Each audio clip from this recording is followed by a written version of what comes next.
가봐야 되는데 오늘 앞부분만 읽어도 뭔 내용인지를 알 수 있을 것 같아서요. 3절까지만 읽었습니다.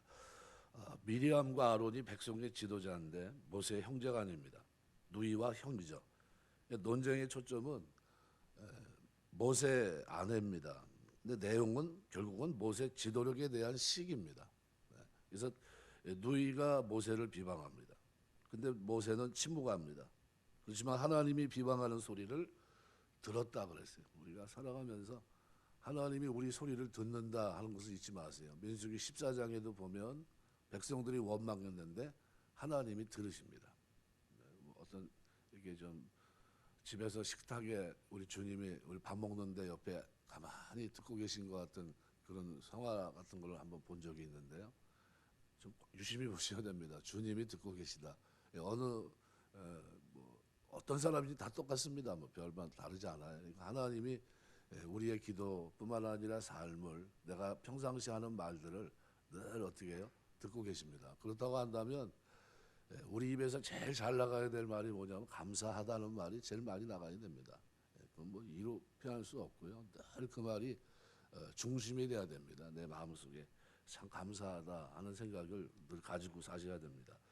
여호와께서 왜 너희에게 모세를 비방하느냐, 왜 너희들이 모세를 비방하냐 이렇게 책망하셨는데, 그리고 저들에게 진노하셨고 미리암에게 문둥병이 되게 하셨고요. 이 하나님의 진노 앞에 아론이 죄를 회개하고 모세가 하나님께 미리암을 고쳐달라고 간구하고, 그러니까 하나님께서 용서하시고 미리암을 7일 만에 회복을 시켜주셨는데, 이것이 오늘 본문이 다루고 있는 12장의 내용입니다. 오늘 본문에서 우리가 모세의 온유한 모습을 우리가 볼 수 있습니다. 첫 번째로 모세는 비방을 받았을 때 온유했다는 겁니다. 구수 여자와 결혼했기 때문이죠. 이 여자는 보통 성경학자는 두 부분으로 얘기를 합니다. 모세 아내 시보라인데 모세가 40세 광야에서 도피하다가 만난 아내입니다. 그러다가 모세가 이스라엘 구원하기 위해서 혼자 갔었습니다. 근데 지금 장인 이드로가 시내산에 방문하면서 아내와 함께 왔습니다. 그런데 옛날에 결혼한 문제를 가지고 지금에 와서 왜 비방하는가? 이 문제를 제기하면서 아마도 아내가 죽고 새 아내로 구수 여자를 맞이했다 주장하는 학자들도 있습니다. 그러니까 지금 아마 이분일 거다, 처음 그 여자일 거다, 아니다, 그 죽고 다른 여자를 얻었을 거다 이렇게 얘기합니다. 그래서 유대 전승은 모세 아내 시보라는 죽고 출애굽할 때 나온 잡족 가운데 한 여인을 취하였다 이렇게 얘기도 합니다. 그래서 역사가 요세푸스는 에디오피아 공주였다 또 이렇게까지 얘기합니다. 그러니까 모세가 시보라이든 아니든 그 후에 새로운 아내를 얻었다 해도 이방 여자와 결혼한 것은 잘못된 겁니다. 그러나 여기서 그걸 얘기하는 게 아니라 비방을 얘기하는 겁니다. 비방한 것은 큰 잘못이라는 겁니다. 그러니까 저들의 이 비방은 아내가 직접적인 문제가 아니었습니다. 그래서 2절에 보면 여호와께서 모세와만 말씀하셨느냐 이렇게 얘기해요. 그러니까 우리와도 말씀하지 아니하셨느냐 이렇게 얘기한 걸 보면 아론과 미리암이 같은 지도자로서 시기 질투에 생긴 비방이라고 하는 것을 알 수 있습니다. 그래서 주석가 가운데 매튜 헨리는 모세가 70명의 장로를 선정할 때 모세 아내가 지나치게 간섭해서 미리암과 서로 욕하고 비방하게 되었다 이렇게 해석합니다. 근데 비방하게 된 근본 원인은 자신들에 비해 월등한 모세의 지위, 탁월한 권위에 대한 시기심 때문입니다. 그래서 뭐 우리가 늘 살아가면서 잘 되면은 축하해 줘야 됩니다. 이게 참 축하 정신이 좀 약해요. 축하 정신이. 배가 아파. 뭐 사돈이 뭐를 사면 뭐 배가 아프다고 그러는데 예수 믿는 사람들은 배가 아프면 안 됩니다.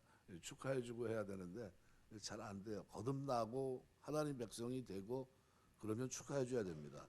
그래서 모세와만 말씀하셨느냐, 와라고 하는 이 전치사가 뭐뭐로부터라는 뜻이거든요. 그러니까 하나님께서 모세의 입으로부터만 백성에게 말씀하셨느냐 이런 뜻입니다. 그래서 미리암과 아론도 신령한 은혜를 체험했었습니다.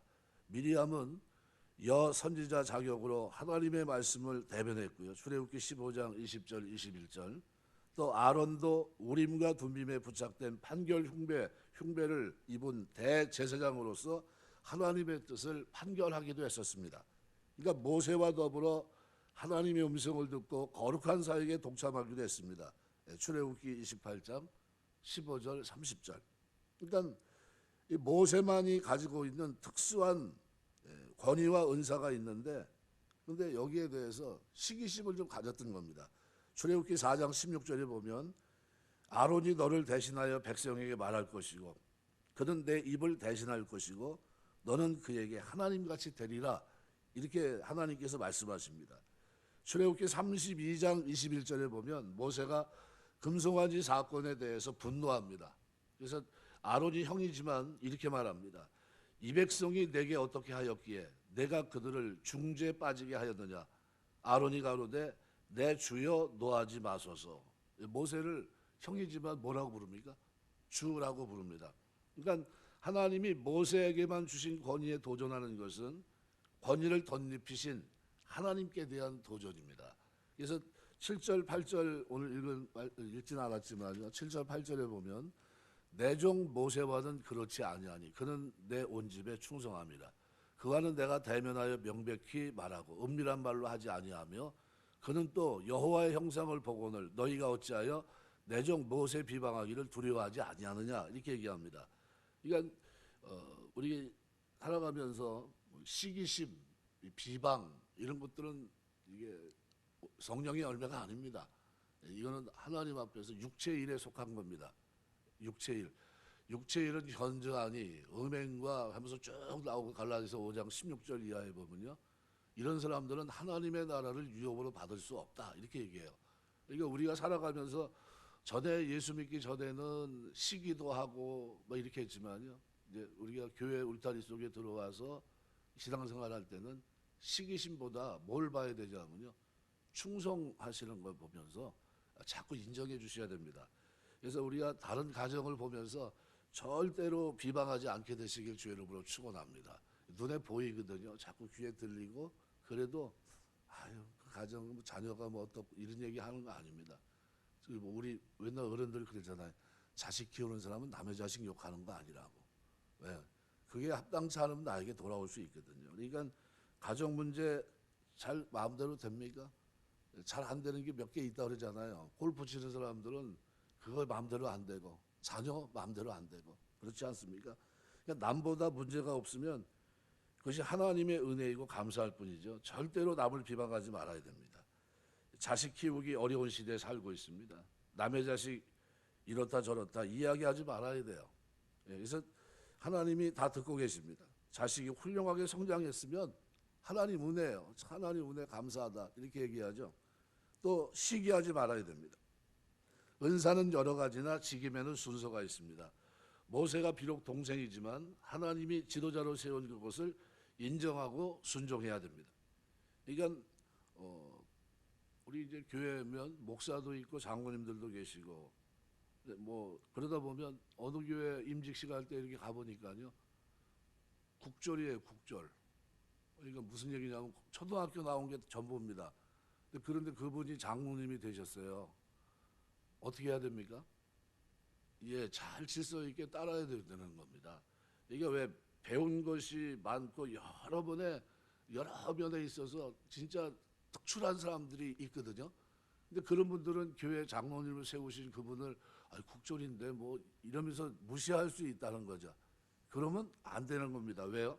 하나님이 세운 직분을 귀중하게 생각하고 순종하고 따르는 것을 하나님이 기뻐하십니다. 저런 사람이 하고 있어 뭐 이런 식으로 얘기하면 안 된다는 거예요. 거기에서 자신을 낮추고 순종하고 따라갈 수 있는 이 모습이 온전한 모습이에요. 오늘 미리암 그리고 이 아론이 그 부분에 있어서 실패를 했던 겁니다. 근데 이런 일이 일어났는데 모세가 취한 행동은 침묵입니다. 그래서 3절에 읽은 말씀에 3절에 보면 이 사람 모세는 온유함이 지면의 모든 사람보다 더하다. 비방하는데 아무 말 하지 않습니다. 사실 얼마나 마음이 아프겠습니까?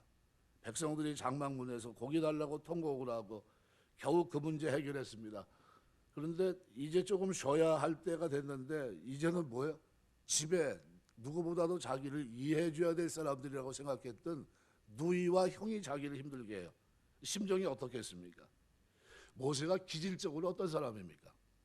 예, 기질적으로 온유한 사람이 아닙니다. 애굽에서 사람을 쳐 죽였고요. 법궤를 던진 사람이고요. 바위를 2번 내리친 사람입니다. 그러니까 우리가 보통 온유, 헬라어로 이제 프라우스라는 단어는 야생마를 카우보이들이 이제 줄을 던지고 올라타지 않습니까? 말 한 장을 놓기 전에 거기에 이제 올라타서 어떻게 해요? 사람이 타도 이제 순응하고 갈 수 있게끔 길을 드리는 겁니다. 언제까지 그러면 막 날뛰입니까? 야생마가 힘이 있을 때까지입니다. 그래서 나중에 언제 순응합니까? 힘이 떨어질 때예요. 힘이 딱 떨어지면 그때는 어떻게 해요? 고삐를 지는 대로 움직입니다. 막 날뛰지도 않고요. 움직이는 뒤에서 툭 치면 가고요. 서라고 하면 쓰고 이렇게 됩니다. 뭐가 빠지니까요? 힘이. 그러니까 야생마가 사람을 등에 태우지 못하고 야단법석을 떨다가 지쳐서 이제는 사람을 등에 태우고 말을 들을 때 이거를 온유라고 프라우스라는 거예요. 우리가 지난날에는 내 멋대로 막 했지만 이제는 하나님의 말씀, 그저 그 말씀 앞에 말씀대로 살아야 되는구나 하는 것을 깨닫고 참고 인내하고 이게 온유입니다. 그러니까 모세는 성령의 지배를 받아 온유해졌습니다. 자신의 감정을 컨트롤할 수 있게 됐습니다. 그러니까 모세는 아무 말도 하지 않습니다. 변명도 하지 않았고 그저 저항도 하지 않았고 끝까지 입을 다뭅니다. 그러니까 하나님이 듣고 계시다가 하나님이 직접 개입하세요. 너희가 어찌하여 내 종 모세 비방하기를 두려워 아니하느냐. 이 교회는 이렇게 저렇게 말이 많습니다.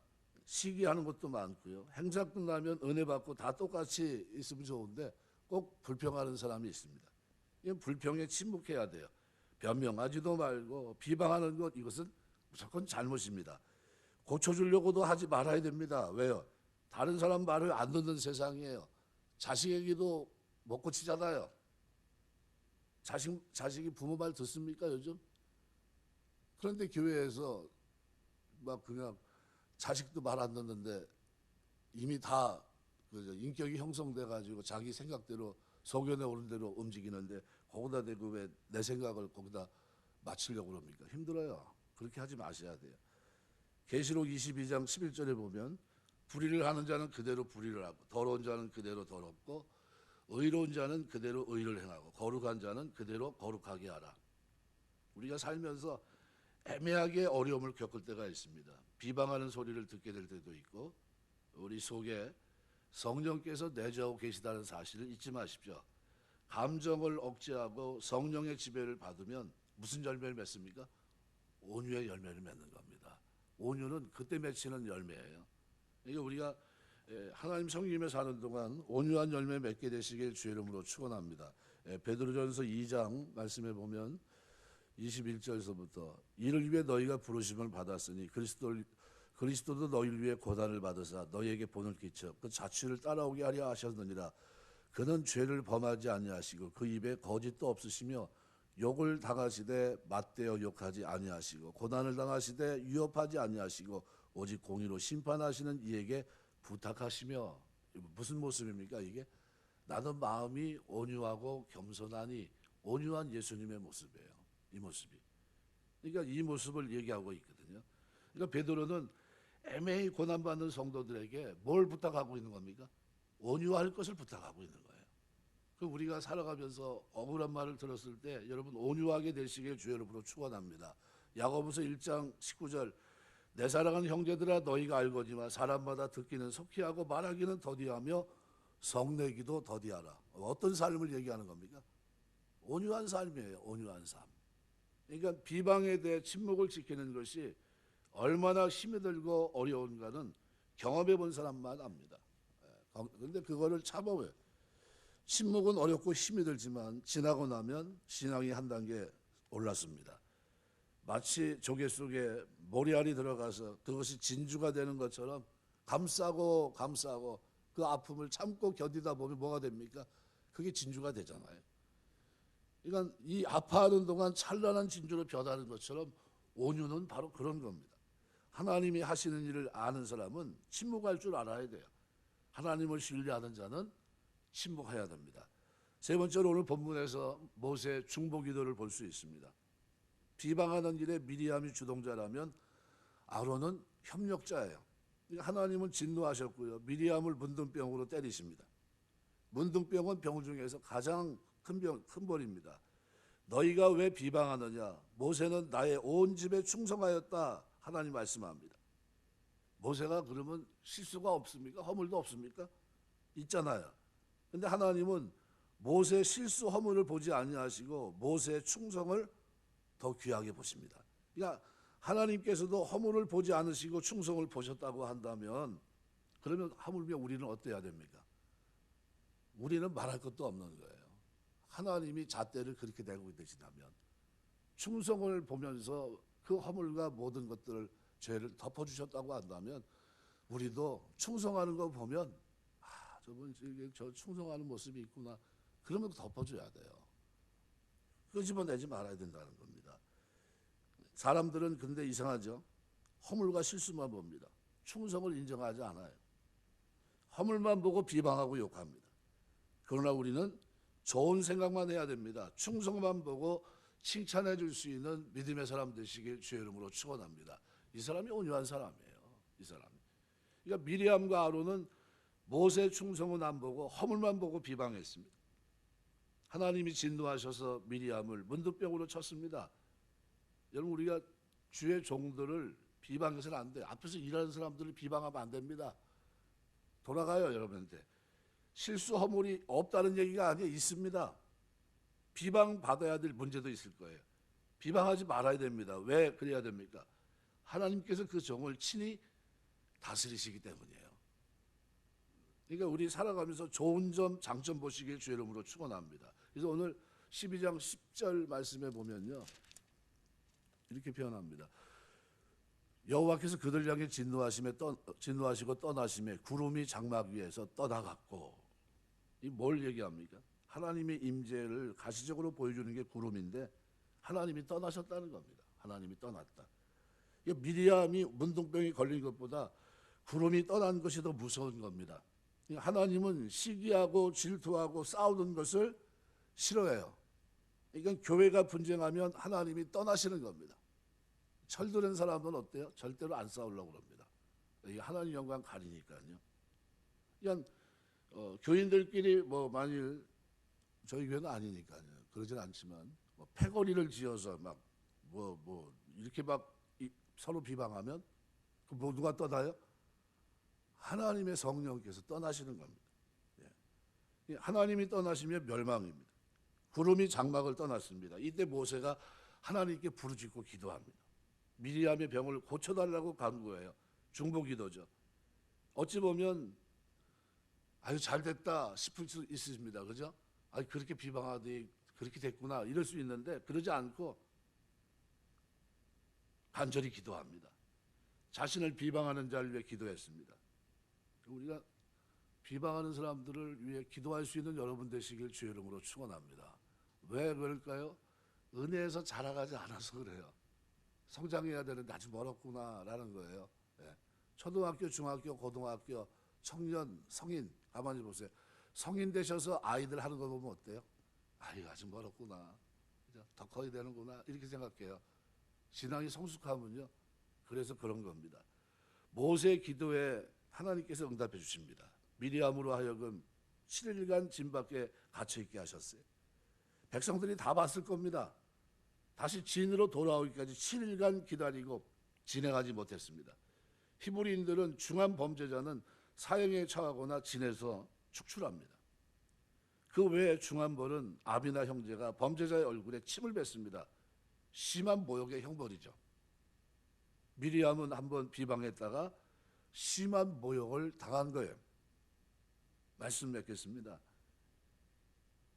약수중앙교회 이 피정진 목사님이 개척한 교회에서 그때 그 당시에 한 80대신 목사님이 인도를 했는데 어느 날 한 여자가 문제를 일으킵니다. 여자 문제죠. 근데 이 목사님이 아무 말도 하지 않고 교회 사직서 제출하고 교회를 떠났습니다. 변명도 없이 떠나간 거죠. 훗날 이 여자가 하나님 진노를 받아 새까맣게 타 죽으면서 회개하고 실토했어요. 제가 거짓말했습니다. 근데 아무 말 얘기 안 하고 떠났어요. 그 목사님은. 하나님 살아계시다는 거예요. 하나님이 다 듣고 계세요. 하나님 앞에서 살자는 거예요. 하나님 앞에서. 말을 뒤바꾸는 사람들이 있어요. 이렇게 얘기하고 그 다음 주에 와가지고 다르게 얘기하고 나서 깜짝 놀랐어요. 아, 이런 분도 있구나. 그래도 비방할 게 아니겠죠.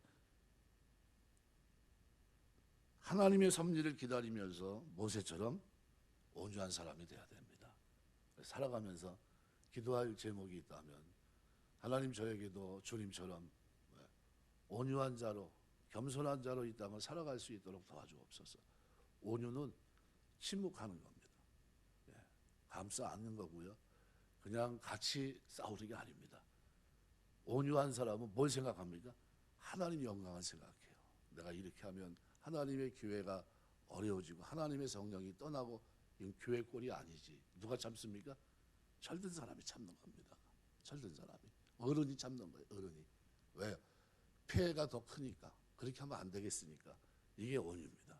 저와 여러분의 삶 속에 살아가는 동안 진짜 하나님 모세가 침묵하면서 하나님의 인정을 받은 것처럼요. 여러분이 침묵하며 믿음의 길을 걸어가면 하나님이 인정해 주시고요. 이렇게 온유한 사람은 자기를 비방한 사람들을 어떻게 합니까? 감싸 안고 하나님 앞에 기도하고 있더라는 거예요. 진정한 온유한 사람의 모습을 성경이 오늘 비춰주고 있는 겁니다. 저와 여러분의 삶 속에 이런 온유함이 잘 자리해서 하나님께 영광이 되고 교회는 든든히 세워지고 성도 안에도 덕을 끼치는 이런 축복이 있게 되시길 주의 이름으로 축원합니다. 기도하겠습니다.